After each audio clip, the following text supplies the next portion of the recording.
Hello friend, welcome to my channel RLC Tutorials. I am Prashant Mishra. Friends, बहुत दिनों से आपकी पावर इलेक्ट्रॉनिक्स की क्लास होल्ड पे थी. ठीक है, एक्चुअल में बस मशीन की क्लासेस आगे बढ़ रही थी. तो चलिए आज हम पावर इलेक्ट्रॉनिक्स की क्लास को भी आगे बढ़ाते हैं. आई होप कि प्रीवियस लेक्चर जहाँ पे हुआ था, अगर जो लोग इस चैनल पे नए हैं, अगर ये वीडियो पहली बार देख रहे हैं ये वीडियो, तो वो पहले इस चैनल को प्लीज़ सब्सक्राइब कर लें, जिससे कि वो सारी की सारी वीडियोस देख सकते हैं. और बेल आइकन भी आप प्रेस कर लीजिए कि जैसे ही मैं कोई वीडियो अपलोड करूँगा तो उसकी नोटिफिकेशन आप तक पहुँच जाएगी. तो फ्रेंड, ये जो क्लास है आपकी पावर इलेक्ट्रॉनिक्स का, एक्चुअली मुझे लेक्चर नंबर तो नहीं याद, बट ये जो लेक्चर है आज की ये है इसके बारे में. पिछला लेक्चर जो हमने कवर किया था वो था आपका सिलिकॉन कंट्रोल्ड रेक्टिफायर के बारे में. किस तरह से सिलिकॉन कंट्रोल्ड रेक्टिफायर वर्क करता है और उसका वोल्टेज करंट कैरेक्टरिस्टिक्स किस तरीके से ड्रॉ करते हैं, होल्डिंग करंट क्या होती है, लैचिंग करंट क्या होती है, ठीक है, किस तरह का कंस्ट्रक्शन होता है एससीआर का, कितनी लेयर्स होती हैं, कितने मोड पे काम करता है, ये सारा का सारा एनालिसिस पिछले वीडियो में मैंने कर दिया था. तो अब बाकी थी कि इसको जो ट्रिगर करना था, वो ट्रिगर करने के कुछ मेथड्स होते हैं. It means in previous class I have told you that the SCR is a semi-controlled switch. What is the meaning of this statement? That this device is have a only one side control. It means you have to control only till it's turn on. After it turn on, you can't control this device.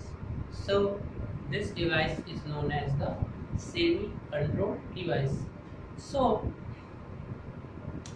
this is not fully controlled. You know that is why the IGBT comes into the picture. It means the much important nowadays. The much importance goes toward the IGBT. That is the only reason. Okay, but the IGBT have also disadvantage that I am not tolerate with the high voltage and high current. So don't go through that IGBT. If we have only one factor that have to only deal with the high power and high current, then we have only one option, that is SCR. But if there is a compromise available, that then we can choose the IGBT. Present time IGBT also much famous switches because it is fully controlled switch. So don't think about this one. Let's start. How can you control? It means how can you turn on the SCR? Okay, turn on means that is known as the triggering. Turn on means that is known as triggering. Actually, when I start this chapter, you have just close your eyes and thought regarding that how many layers are available in your SCR. I have already told you that there are 4 layers are available in this SCR, and there are 3 terminals. When you are using, that is operating with the 3 modes, the forward conduction and the forward blocking mode and the reverse blocking mode. Forward conduction, reverse forward conduction, forward blocking and the reverse conduction. I don't be explain to another time this one because I have already explained in my previous video. Go to the previous video and just watch this. So this device is working on 3 modes: forward blocking, forward conduction and the reverse blocking. So if you are using the anode, go to the positive terminal and cathode negative terminal. Let's see. And provide a voltage. Just start to increasing the voltage. I have told you yesterday, it means in previous lecture, कि जैसे जैसे आप voltage को increase करते जाओगे, just you start is increasing the anode to cathode voltage, at forward voltage break over voltage comes, after that your device will start to conducting. But this is not safe condition. ये safe नहीं है आपके लिए कि आप इतने amount का voltage बढ़ा के उसे टर्न ऑन करिए. मे भी डिवाइस हो सके तो क्या हो जाए, परमानेंटली डैमेज भी हो सकती है, परमानेंटली शॉर्ट सर्किट हो सकता है. तो उस दिन भी मैंने आपको बताया था कि ये मेथड जो होता है टर्न ऑन करने का, इसे अवॉइड किया जाता है. तो देखिए, अब टर्न ऑन करने का मेथड क्या है, इसीलिए तो एक तीसरा टर्मिनल आपको उसमें दिया जाता है, गेट टर्मिनल। उसका यूज करो भाई, उसे क्यों ऐसे छोड़े हो। जब एक गेट, ठीक है, तो उसका यूज करके उसी पे क्या किया जाता है, कुछ सिग्नल दे दिया जाता है। तो वो सिग्नल देने की वजह से क्या होता है कि वो जल्दी टर्न ऑन हो जाता है, that is known as gate triggering. तो गेट ट्रिगरिंग पे जाने से पहले हम कुछ और मेथड्स पे एक्सप्लेन कर लेते हैं कि और कौन कौन से तरीके हैं जिससे आप एक सिलिकॉन कंट्रोल्ड रेक्टिफायर को टर्न ऑन कर सकते हो। और जैसे ही आप टर्न ऑन कर दोगे तो फिर आपका कंट्रोलिंग उस पर से खत्म हो जाएगा। अब आप उसे टर्न ऑफ नहीं कर सकते हो जब तक कि करंट ऑटोमेटिकली जीरो ना जाए। अदरवाइज अगर आप जीरो से करंट मतलब ऑफ करना चाहते हैं तो आपको एक कम्यूटेशन सर्किट लगाने की ज़रूरत पड़ेगी, otherwise you can't turn off this device. So this is known as semi controlled switch. Now come first one is the forward voltage triggering. पहला मेथड मैंने यही बताया था कि आपका क्या है कि देखिए आपकी जो डिवाइस है उस डिवाइस के बारे में जरा देखिएगा। पहला एक्सप्लेन कर रहा हूं अभी। क्या होती है कि P N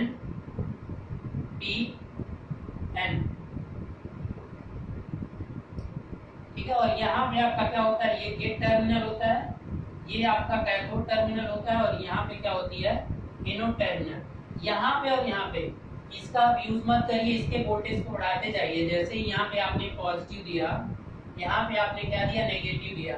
इट मीन्स आप क्या करिए कि यहाँ से एक बैटरी लगाइए। इट मीन्स यहाँ पर एक बैटरी पॉजिटिव और ये नेगेटिव, और यहाँ से इसको कनेक्ट कर दीजिए। जैसे ही आप कनेक्ट करोगे एक करंट फ्लो होगी, और ये वाला जो कन्वेंशन J1 J2 J3 ये दोनों जो आउटर वाले जंक्शन हैं वो फॉरवर्ड बायस में हो जाएंगे, और बीच वाला जो जंक्शन है वो रिवर्स बायस में हो जाएगा। तो जैसे ही ऐसा होगा, what will effect, let's see कि इस जंक्शन के रिवर्स बायस में होने की वजह से आपका कोई भी करंट फ्लो नहीं हो पाएगा।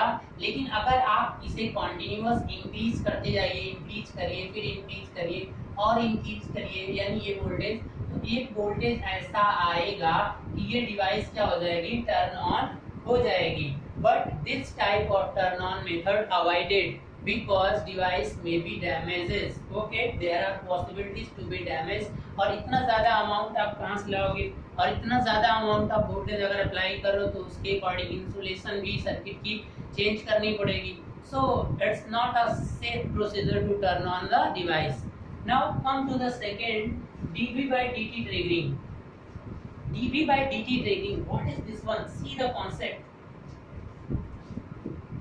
सेम यही, अभी यहाँ पे हम इसका गेट का यूज नहीं करेंगे। J2 क्या है बेटा,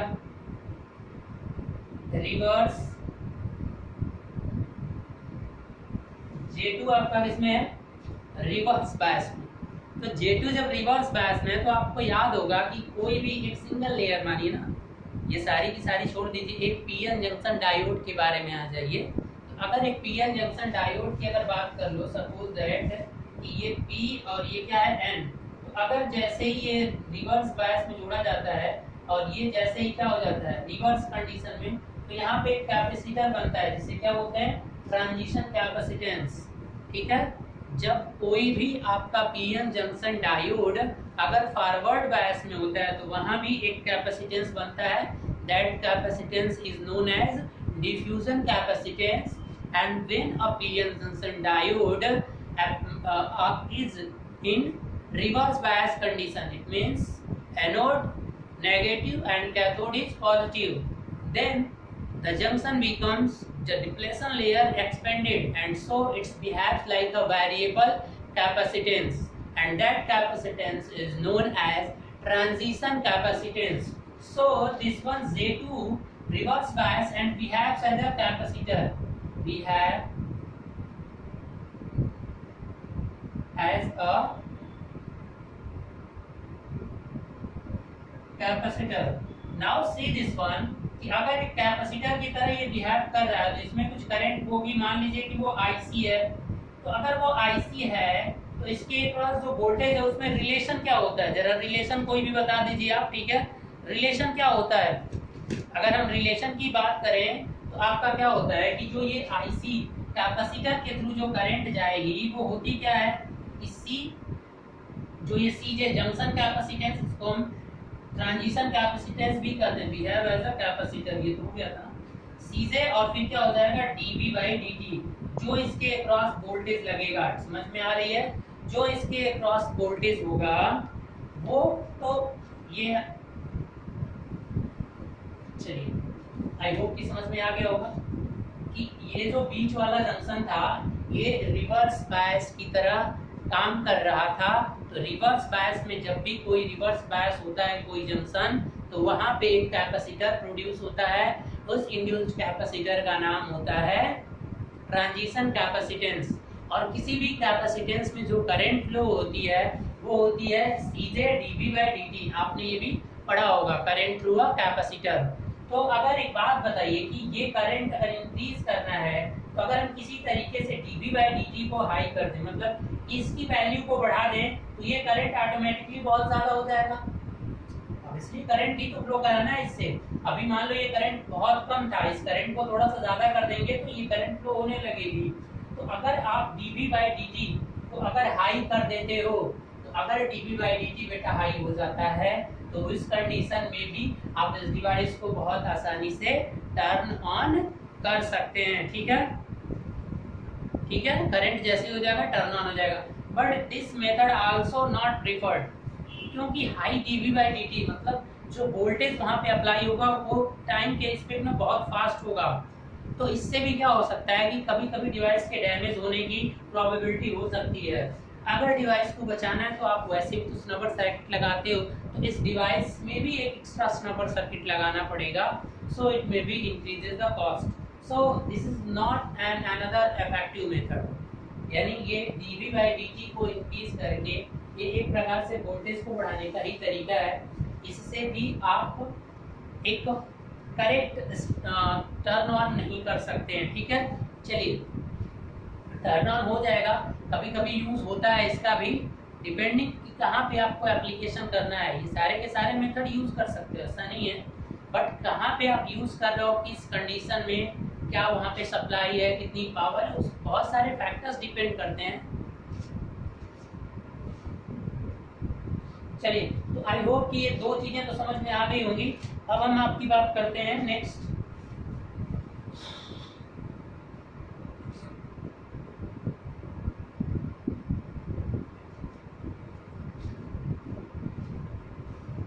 चलिए, दो हो गया, इसको मिटा देते हैं।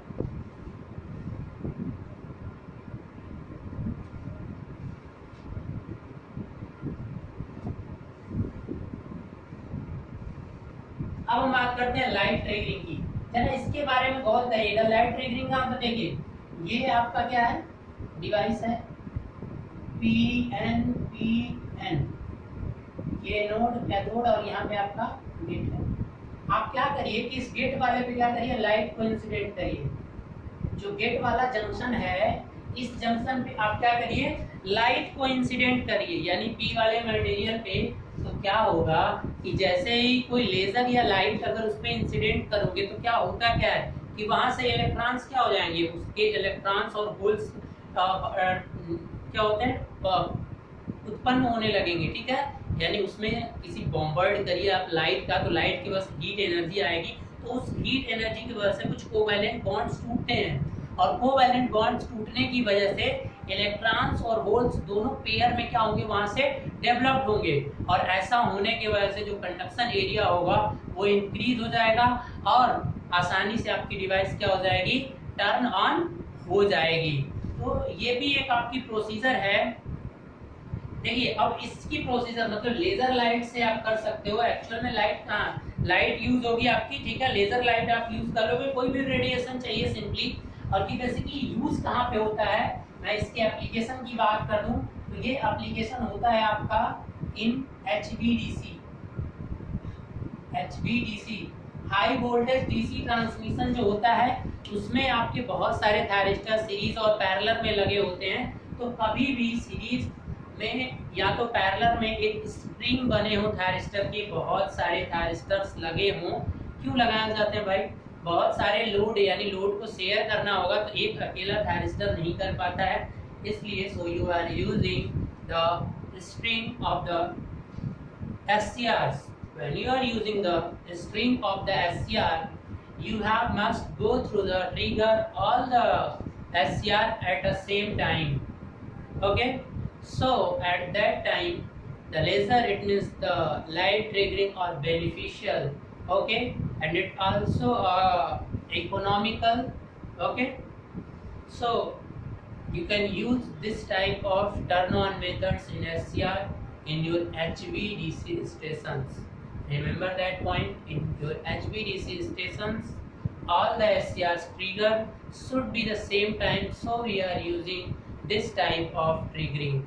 Okay, वहाँ पे आपकी गेट ट्रिगरिंग टिकट सिंगल अलग से नहीं होता है, बिकॉज अगर अलग अलग करोगे तो क्या होता है कि सारे के सारे थायरिस्टर्स में थोड़ा सा डिले हो सकता है और आपकी जो पावर की क्वालिटी है वो क्या हो सकती है, डिस्टर्ब हो सकती है। So you have to know, और एफिशिएंसी भी क्या होगी, सारे एक साथ होंगे तो स्ट्रिंग की जो एफिशिएंसी आएगी वो बहुत ही अच्छी होगी।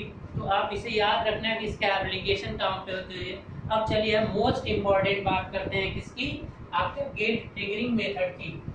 ये सबसे ज़्यादा यूज होता है आपको ऑन करने का, सबसे ज़्यादा मेथड है आपका गेट ट्रिगरिंग मेथड। आप क्या करिए कि गेट पे एक पॉजिटिव सप्लाई प्रोवाइड करा दीजिए। अब देखिए ये जो है बेटा, ये तीन तरीके से मैंने क्या कर रखा है, डिवाइड कर रखा है। आपका कॉन्टिन्यूअस गेट पल्स मतलब क्या है कि आप ये देखिए ध्यान से,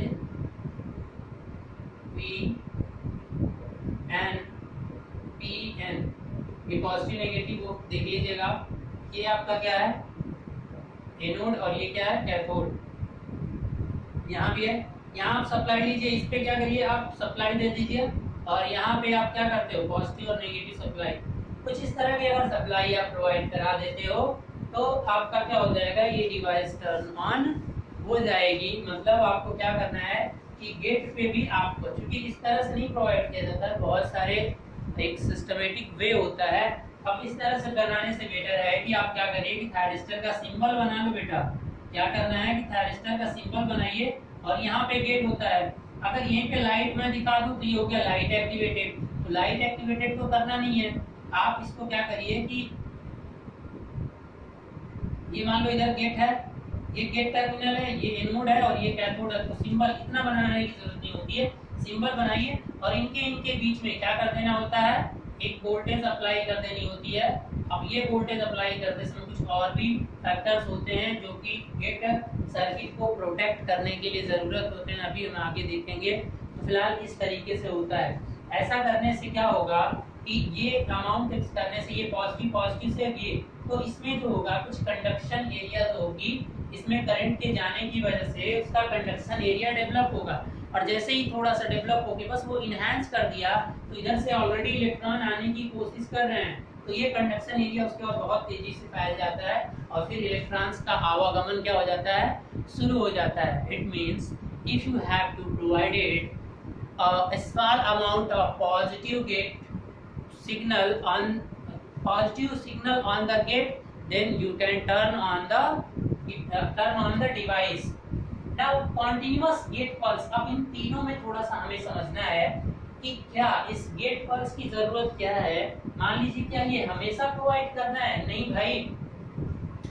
जब आपका करंट लैचिंग करंट से ऊपर चला जाए तो आप उतने देर के लिए ही प्रोवाइड कराइए। मतलब क्या है कि देखिए ये आपका है टाइम, और ये आपका मान लीजिए कि गेट करंट है, तो आप इतने देर तक ले जाइए जितने देर तक कि आईएल आपका इतने देर तक जाना पड़ेगा, फिर ऑफ रखिए, फिर ऑन करना हो तो फिर टाइम पीरियड या फिर T1।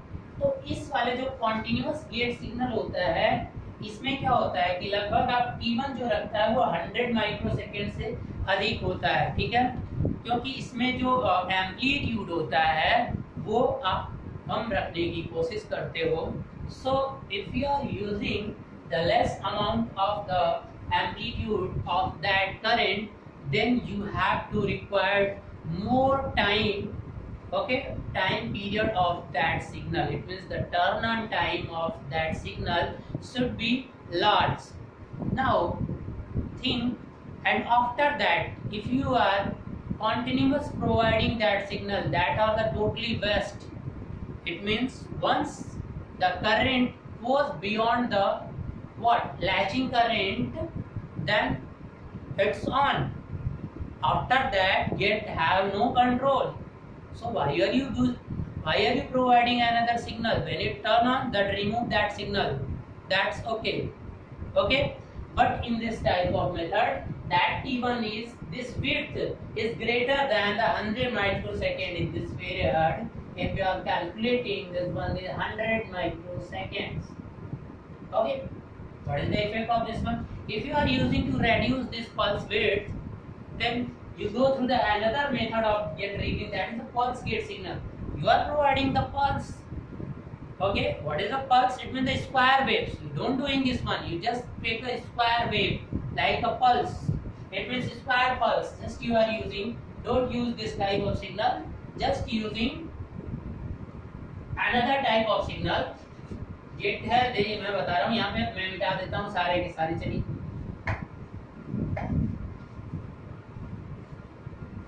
now see this one is your SCR and this one is your gate. Here you provide this type of signal. This one is square wave like this square shape like this square. Okay, this one is your known as your what pulse gate signal. This one is time and this one is IZ. What is the method? This one is pulse gate signal. Pulse gate signal. That's okay. And what is this one? If this one is T1 should be less than 100 microsecond. In this method, this is the beneficial of this high pulse. If you are providing this pulse, this one is the beneficial with previous. Previous is not a square wave, but this one is a square wave. I hope you get it. This is also beneficial. And remember that one point. This width, this pulse width are depending on the load which are connected across the thyristors. You can't decide at this one कि how much pulse width हम पहले बता दें किसी एक SCR के लिए कि इसके लिए इतना pulse width की मुझे जरूरत होगी. अगर वो pulse width आपने कम रखा तो होगा क्या कि वो लैचिंग करंट तक नहीं पहुंचा पाएगा. करंट लैचिंग करंट तक नहीं पहुंचेगी तो टर्न ऑन प्रोसेस नहीं होगा, फेल हो जाएगा. तो इसीलिए एक मिनिमम अमाउंट ऑफ विड्थ की रखनी पड़ेगी ताकि करंट लैचिंग करंट से आगे बढ़ जाए. I hope you can understand. उससे पहले आपने अगर पल्स को हटा दिया तो आपका टर्न ऑन नहीं होगा. अब इसके बाद एक और मेथड है आपको. इस मेथड के थ्रू आपका एडवांटेज क्या होगा कि आपकी साइज और रिड्यूस हो सकती है.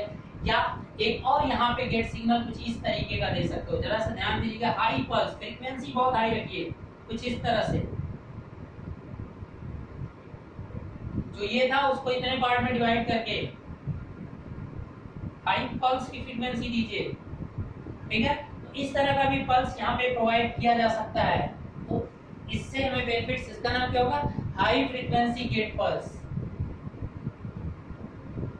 हाई फ्रीक्वेंसी गेट पल्स इसे भी दे सकते हो आप. इसे देने से क्या होगा कि एडवांटेज ये होगा कि size of pulse transformer reduced. Size of pulse transformer are reduced. आप इस तरह की जब पल्स जनरेट करते हो तो आपको एक ट्रांसफार्मर भी लगता है. यानी पूरा का पूरा पल्स सिग्नल जनरेट करने के लिए अलग सर्किट होती है. एक डीसी का सोर्स नहीं लगा होता है. उसको पल्स देना है तो टर्न ऑन ऑफ की कुछ मैकेनिज्म भी उसमें करना पड़ेगा. तो अगर वो मैकेनिज्म करना है तो आप क्या करिए कि इसकी स्विचिंग की स्पीड जो है इसकी एक मतलब टर्न ऑन के समय में बहुत तेजी से स्विच करके इस तरह से पैटर्न बन जाए. स्विचिंग करनी है आपको, बात है समझ में. तो ऐसा करने से क्या होगा कि जो आप ट्रांसफार्मर वहां पे यूज कर रहे हो एक एक थायरिस्टर टर्न ऑन के लिए, तो उसकी साइज क्या हो जाएगी? रिड्यूस हो जाएगी. तो इसलिए ओवरऑल जो साइज होगी वो बहुत ही क्या हो जाएगी? कॉम्पैक्ट हो जाएगी, ठीक है ना। और पल्स ट्रांसफार्मर आपका आइसोलेशन भी प्रोवाइड कराता है। एक बात और याद रखिएगा कि पल्स सर्किट में जो आपका पल्स ट्रांसफार्मर लगता है वो आपका भाई, ये गेट सिग्नल को कितनी पावर चाहिए होती है, बहुत स्मॉल पावर पे काम करता है। और बाकी एनोड और कैथोड कितने पावर पे जुड़े होते हैं, बहुत हाई पावर पे लगे होते हैं। तो इसलिए गेट सर्किट को हाई पावर से बचाता भी है, दोनों के बीच में आइसोलेशन प्रोवाइड कराता है। पावर सिग्नल और लो सिग्नल में क्या कराता है, between power signal and gate triggering signal में क्या कराता है, आपका आइसोलेशन भी ये ट्रांसफार्मर प्रोवाइड कराता है। उसकी साइज अगर छोटी इसकी साइज अगर स्मॉल है तो बहुत अच्छी बात है। तो ये क्वेश्चन भी आपके किसी एग्जामिनेशन में बहुत बार पूछ लिए जाते हैं कि why we are using the high frequency gate signal, और उसमें ऑप्शन में रहेगा आपका to reduce the pulse transformer size. So friend, best method is this one, is high frequency gate pulse. Otherwise this gate pulse, first one don't prefer, first one तो present time में prefer ही नहीं होता, maximum prefer ये होता है या तो pulse gate signal ही preferred होता है आपको ट्रिगर करने के लिए, वो भी गेट ट्रिगर मेथड में। गेट ट्रिगर में भी आपने 3 तरीके का दे दिया। चलिए अब हम बात करते हैं कि ये सारे के सारे जो ट्रिगरिंग मेथड्स हैं ये किससे रिलेटेड थे, थायरिस्टर से। तो थायरिस्टर्स को ऑन करने की आपने मेथड्स सीख लिया। अब हम बात करेंगे इसमें, ठीक है।